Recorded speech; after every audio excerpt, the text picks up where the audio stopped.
মেয়ে হয়ে জন্ম নেওয়াটাই যেন অনেক বেশি কষ্টের। না থাকতে পারা যায় বাবা মায়ের কাছে, না রাখতে পারা যায় বাবা মাকে নিজের কাছে। হ্যালো এভরিওয়ান, আসসালামু আলাইকুম। ওয়েলকাম জানাচ্ছি আমার নতুন একটি ভিডিও দেখার জন্য। অনেকদিন পরে একটা লং ভিডিও নিয়ে চলে আসলাম। তো এই ভিডিওটা অলরেডি সবাই দেখে ফেলেছে, আমি এই রিলস ভিডিওতে আপলোড করেছিলাম। তো যাই হোক, ভালো দিনগুলো আর আনন্দের মুহূর্তগুলো অনেক তাড়াতাড়ি শেষ হয়ে যায়।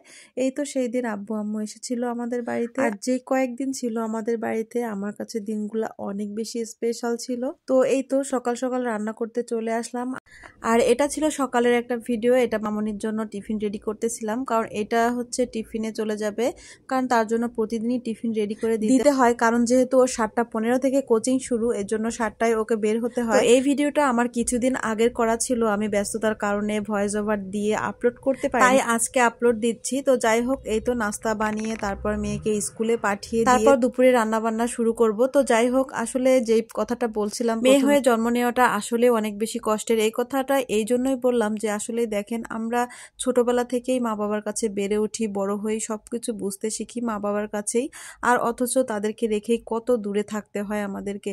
না পারি নিজের কাছে রাখতে, না পারি হচ্ছে তাদের কাছে আমরা থাকতে। আসলে এটাই মেয়েদের জীবন হয়তো।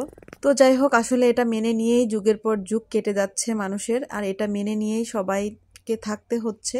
তো যাই হোক, এই তো দুপুরে রান্না বান্না শুরু করে দিয়েছি, আর এই তো এখানে হচ্ছে চিকেন রোস্ট করব, তার জন্য এখানে চিকেনগুলা ভেজে নিচ্ছি। আর চিকেনগুলা আমার কাছে একটু বেশি করে ভেজে নিলেই বেশি ভালো লাগে। অনেকে হয়তো খুব বেশি একটা ভাজা খেতে পারে না, তো আমার কাছে মনে হয় একটু বেশি ভাজলেই বেশি ভালো লাগে। তো যাই হোক, তো একে একে সবগুলো চিকেন আমি এখানে ভেজে নিচ্ছি। তো আমার এখানে ভাজা হয়ে গেছে, তারপর এখানে মশলা দিয়ে কষিয়ে নিয়েছি। তো রোস্টটাকে কষানোর জন্য এর মধ্যে আমি প্রয়োজন মতো সব রকম মশলা দিয়ে দিয়েছি। এখানে রোস্টের মশলা দিয়েছি, টক দই দিয়েছি, আদা রসুন পেস্ট, যা যা লাগে যতটুকু প্রয়োজন মতো দিয়ে তারপর মশলাটাকে কষানো হয়ে গেলে লিকুইড দুধ দিয়ে আরো কিছুক্ষণ রান্না করে নিয়েছি। তো আমার এখানে রোস্টটা রান্না হয়ে গেছে। তো এই তো আমার রোস্টটা রান্না শেষ।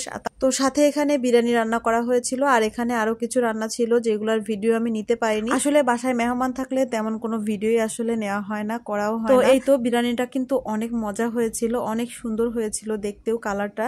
তো যাই হোক, রান্না বান্না শেষ করে দুপুরে খাওয়া দাওয়া শেষে তারপর এই তো বেশ কিছুক্ষণ অফলাইনে থেকে পিঠা বানাতে বসে গিয়েছে আমার আম্মু। আর এই তো সে অনেক সুন্দর পিঠা বানাতে পারে। আমি যেহেতু আমার আম্মুর ওইখানে এই শীতে যেতে পারিনি, যার কারণে সে এসে সব রকম পিঠা আমাকে তৈরি করে দিচ্ছে, আর সেও বাসা থেকে অনেক পিঠা তৈরি করে নিয়ে আসছিল, সেগুলা ফ্রিজে রেখে দিয়েছে। তো যাই হোক, পিঠা বানাতে বানাতে আর খেতে খেতে আজকের ভিডিওটা শেষ করছি। সবাই ভালো থাকবেন, আর আজকের ভিডিওটি কেমন লাগলো অবশ্যই কমেন্টে জানাবেন।